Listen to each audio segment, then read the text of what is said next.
So kind of just a little bit of an icebreaker to get us into teamwork and so forth. Something that I did as a workshop with some of my co-workers at Museum Center who were not familiar with working to put together a grant at all, is I took them the picture of the logic model that you have in your handouts.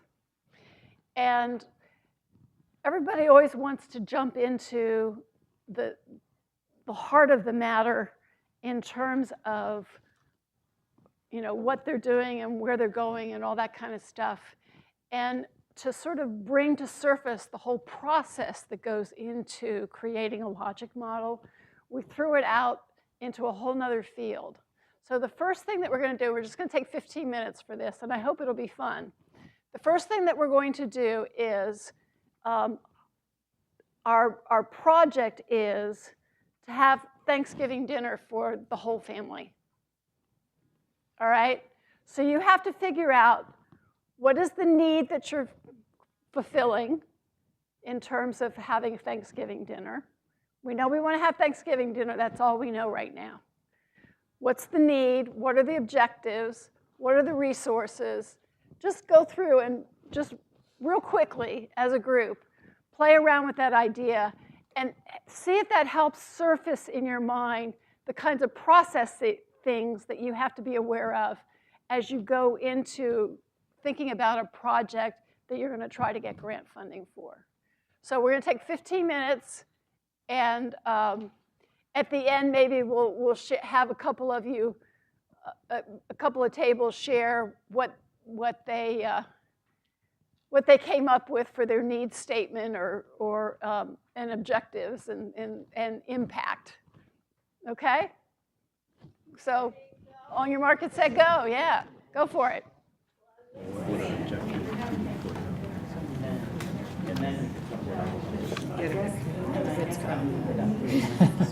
Socialize some stuff. We counted it out. So what, right? So what do we have? Sale though in November. You might be best to hold Thanksgiving. So that the information that can impact faces of people. Right. And we need to look at all the resources we need to bring together. So Mom, dad, kids to mom. Even the people being parents. But so Got a couple central location. Feed them. Encourage opportunities. maybe generation. Is a vegan, and my stepfather only wants to eat meat. Is that someone need to create a master list? Yeah, right. So invite Personality conflict. like you don't want to see. You don't want to. Venue. Going back to your question. Oh, I'm sorry. Go ahead. If we could have a couple volunteers to just share some of your general ideas about what you came up with for, let's start out with just what is the community need that you're meeting.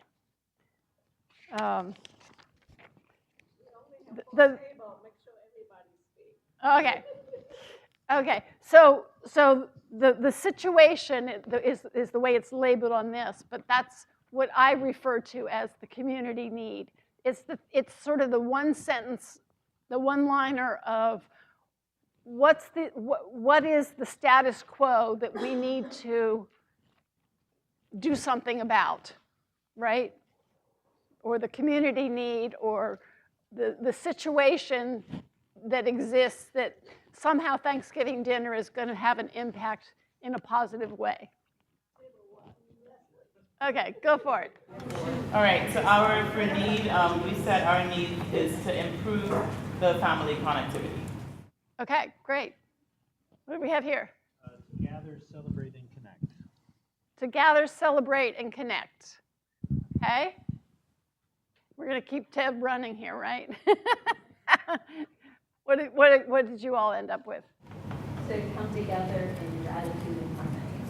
Come together in gratitude and harmony. So maybe the need that we're addressing is lack of sufficient gratitude and harmony, right?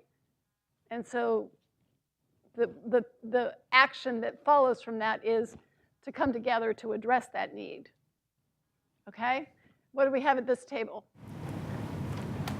To improve shared health information between families. To improve shared health information among family members. Okay? Then the priorities are sort of the objectives, the goals that you set as a result of this need. Okay? And why don't we, if you've got more than one, just give one of them. We'll go back, we'll just go around the circle again, if that's okay. Sorry, this is objectives?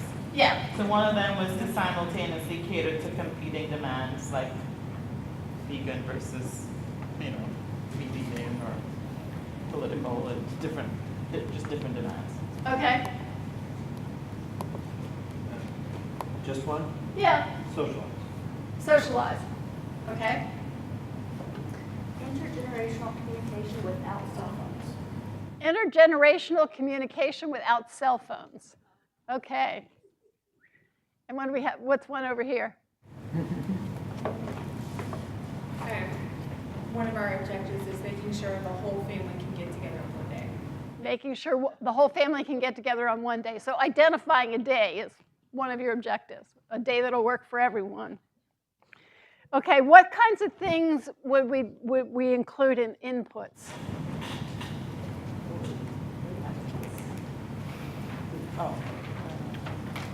What do we need to make Thanksgiving dinner happen? Everybody's available, everybody's schedule. And Okay. everybody's, So scheduling and is constraints and their own Yeah. their dietary needs and scheduling. appropriate equipment. Okay, equipment to cook the food, or an appropriate caterer, whichever one you prefer, right? What's another one that we haven't said yet? A location. You need some venue. Whether it's grandma's house or some public venue, because grandma's house isn't big enough, but you need some place for everybody to be able to come together if we're going to do this, right? And what's another one that we've got here? Entertainment. So something for people to do to kind of keep them engaged so that we don't all resort back to our cell phones, right?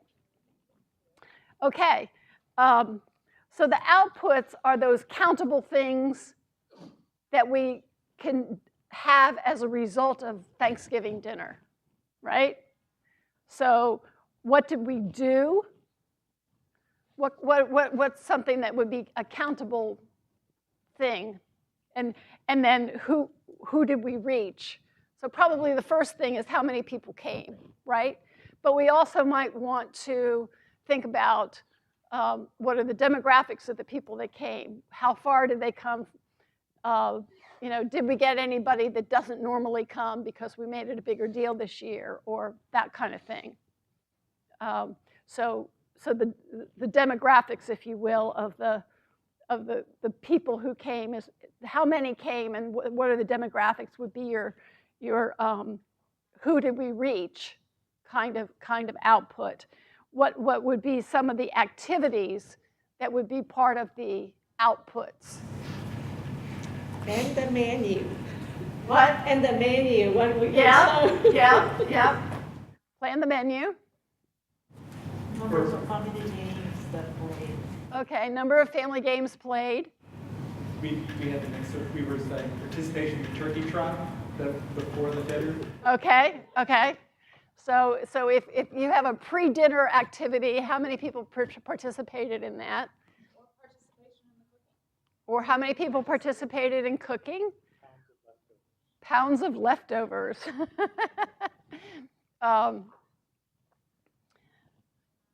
So those are the kinds of things that you could put into activities. And then what are some of the impacts or outcomes that people came up with? And this obviously has to relate to whatever your need was, right? So if you didn't have the same need, you're not going to necessarily have the same outputs or income or impacts. So this group talking about family connectivity, so our impact would be the frequency of communication among members of the family.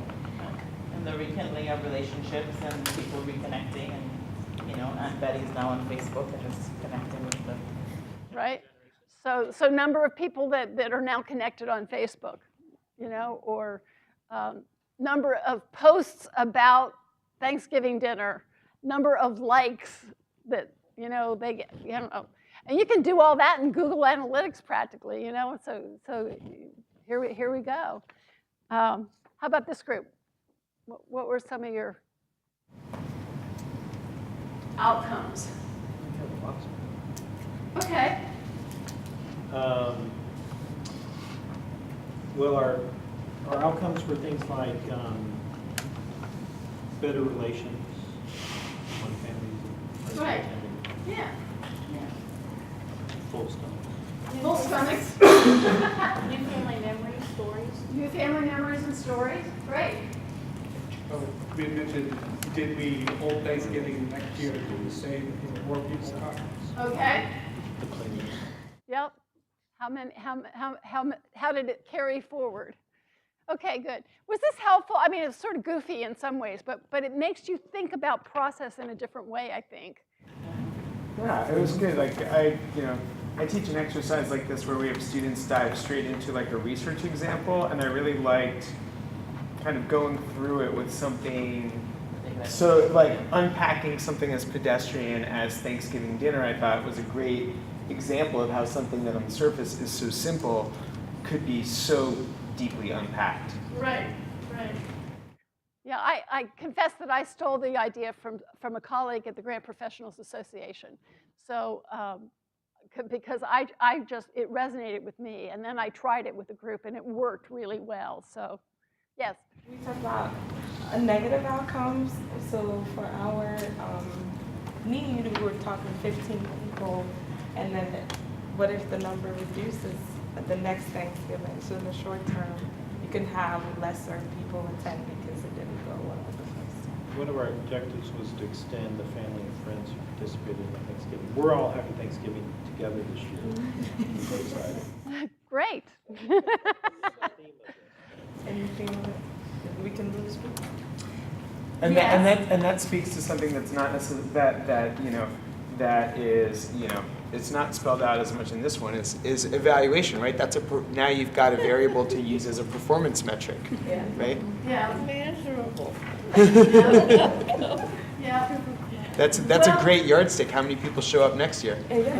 Well, and the other thing that points to is the whole idea of transparency and accountability, and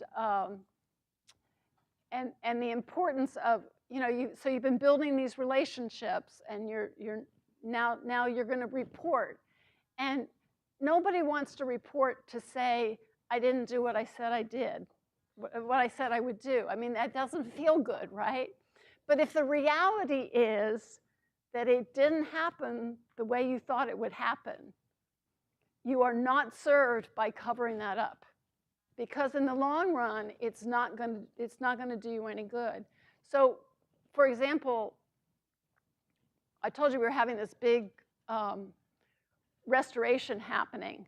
Well, the idea was that the Children's Museum was going to stay open through the entire restoration project because it's underground, it's in the lower level, and so the work is all happening above ground. So we were going to keep the Children's Museum open the whole time. Well, guess what? They discovered that there was structural damage from the fountain that is over the Children's Museum. There's a plaza over top of it. And the fountain had been leaking down into the mezzanine level over the Children's Museum, and there were major beams that were rusting. And they had to take those out and put new ones in. And so that required closing down the Children's Museum for 6 months, which we had not planned to do. It was a 2.5-year project. We thought we could get away with maybe 3 or 4 months. Turned out to be 6 months.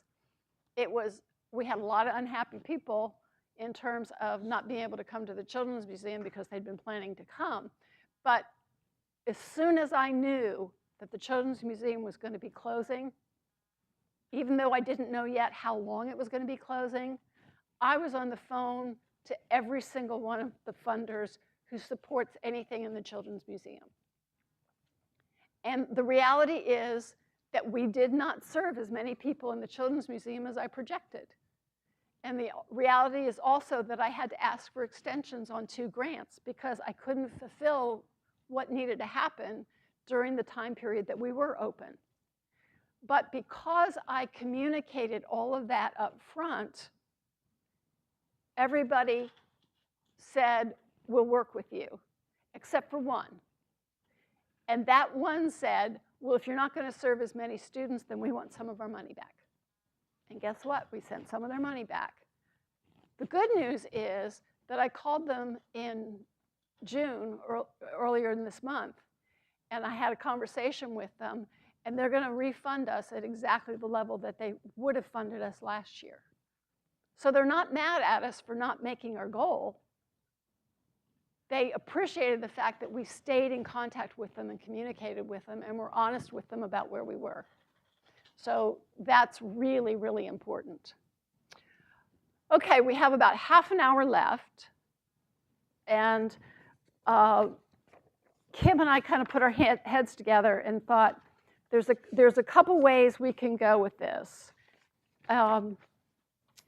We can spend about 10 minutes on this planning sheet, if that would be helpful to people, to just kind of get some basic, think about some of the concepts that we've talked about, different people. I think there's been a lot of repetition in terms of what the different speakers have said. There's been a lot of affirmation that there's certain things that everybody's doing. And so that's one piece that we could do. If you feel like that's where you want to spend your time, I think you can do that. If what you want to do is maybe take a stab at a needs statement, and even if you don't know, for example, the exact statistics that you might put in there or the exact reference with citation and all that kind of stuff, even if you don't know all of that off the top of your head, you can kind of leave a blank space and fill it in. But to begin to formulate your ideas around a needs statement, using those concepts of it being really from the community's perspective or from the funder's perspective.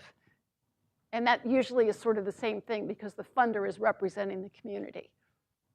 They're not representing your program, they're representing the community. So if you want to spend time on a needs statement, if you are here with other people from your institution and you want to work collaboratively on this, and you want to find a separate table so you can talk more easily, that's fine. If you're the only one from your institution and you want to work on your own, or if you've got a question, ask the other people at your table, and Kim and Josh and Tracy, I had your last name and I couldn't come up with your first name, and Tracy, we'll all kind of circulate and help to answer questions as you have them. So this is kind of your time to do what would be helpful to you. And we're here to help as we can. Do you have anything in common that you want to pick? With IUI institutions, able. Together. Right. So that was, and again, a lot of it. So what are some of the, I guess, what are some of the, since you're new, what? People all the time. There's so many meetings on campus. Interesting. And then she's left. So it's so funny. So And either give a presentation at the company about what the research they did or they learned. If you get the SESTEM, you probably should hit the ground running right away. So I don't want to interrupt good conversations, but I also want to get to where we can say, let's call it a day. I think people are reaching saturation point and maybe ready to talk about something else. I don't know. But we've got some networking time still if anybody wants to do that. I just wanted to open the floor to see if there are any lingering questions, things that came up as you were working on some individual stuff, or if we should bless the day and send it on its way. Let you guys avoid the traffic in Indianapolis. All right, so everybody should have parking passes. Everybody will have received an email from me by the time you check your phones that has the attachments to it. The corrected slide also is in there, and the link to reimbursement. So if you have any questions at all, please don't ever hesitate to ask. Send me emails or anything like that. And I'm going to turn this over to Kim so she can thank everybody for coming. I also have cards if anybody wants a card, but my contact information is in the slides that we're going to send you, so you've got it that way too. So if you don't want another piece of cardboard to worry about, my feelings aren't hurt. But if somebody wants a card, I've got cards. So feel free to contact me if you're getting into something. If you've got a question, just send me an email and I can respond. You know, the opportunity to get together in this kind of targeted learning bring you the knowledge of you don't really know what the university doing and what barrier for you, but at least you are aware of how to navigate that. And hopefully working with the foundation, working with your development officer, and how to bridge the understanding that the university will support you, and through the collaboration of your programming idea, their skill set of networking and build relationship, you can step beyond the desire to do it on your own, because it's not easy. As a faculty member in STEM, don't take it on by yourself because you don't have the time. Running any program that will take a lot more time than you predicted. So we are bringing here for you to see the step to reach out to private and corporation and bring the people from foundation, bring people from skill set of reaching out for funding to let you know how you prepare to get there. First thing through my table is understand your university structure, how you cross department, how you can bring this, the idea to the foundation, and how that foundation will leverage their relationship to help you to receive the funding you need for your desired program. This is just a learning, fundamental learning exercise, and I hope you take away from the logistic, the technique, the barrier, the issue that associated with fundraising and having corporate support for your initiative. I hope you take away things that valuable to you, if not institutionally benefit, but for your personal growth benefit. We hope that we are very strongly encouraged that we will receive the next phase of the center support. So we will continue more of this type of professional development in the next 5 years, we hope. Under the proposal that we have submitted, we were asked for additional information. Usually when I get a feedback from the National Science Foundation for additional information, I usually have questions that I have to respond about my proposal. This time I did not have anything, but please supply your IRB approval. So I think we passed the content, and we now just the logistic to get the grant approved. And with that note, we hope we will continue to provide support to partner institutions like you here by providing you access to our conference and you will take the opportunity to present your work, and you bring your student to our conference and so on. And on top of that, we also this time partner with Fermilab, where we're going to secure internship for your students once we get the funding. Um, and one of the benefits that I intentionally bring Dr. Tillman Kelly here because he will be leader to assist faculty conduct research on your campus with some small mini grant that we will offer through our large Lewis Stokes Midwest Center grant. Want you to introduce yourself? Derek, you need to know. I need to know more about It was sort of intentional. I don't have it yet, so it doesn't count. So the way that we thought through this part is one that NSF has made it clear. They want to know more about what we're doing and how we know it works. So not just the outcomes from students, but the lessons that can be drawn out of that so that we can replicate those experiences. So the way that we design the actual research component of this center is a two, maybe threefold. So one is the mini grant program to support partnerships and research, but then a second part of that is actually looking to see what can we learn about what is a sustainable partnership in broadening participation research, because we know oftentimes we think about what does it look like to do this work, but we tend to lack the ability to then articulate what made it successful. And so we're going to be intentional about ensuring that we can both investigate new or emerging partnerships and those that have been more longstanding to then leverage that for the actual work that we do later. And also, the previous pilot grant, we did not bringing in seasonal experience administrator of the Lewis Stokes Alliance for minority participation. This cycle of grant, we are joining force together and work as a team.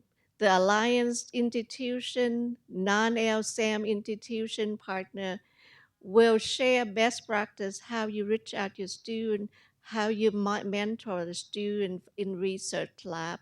It will be a collaborative in the region of the Midwest. So we call that center Lewis Stokes Midwest Regional Center of Excellence. And at the beginning of time, the director at NSF said, Midwest already meant regional. Why you underscore regional? Are you duplicating? I said, no, that's intentional because we are bringing 6 alliances in the Midwest together along with 16 other partner institutions to create a synergy here that we will produce results, and we will prove that by partnering together we can achieve the goal that's set out by the National Science Foundation. So I am very encouraged, and hopefully we will share the good news with you in the next few weeks.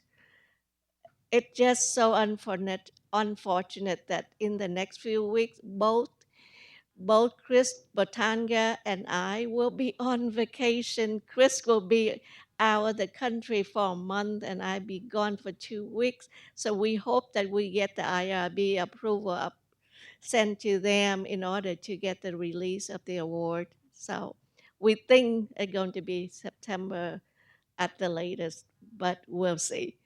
And I thank you for coming. We have come together, learned together, eat together, and share this momentum together. I hope it's sustained and we will build a relationship between institutions who represented here. I've seen it already happen here. So it will be a lasting relationship we have in the very near future. Thank you for coming. Safe travel.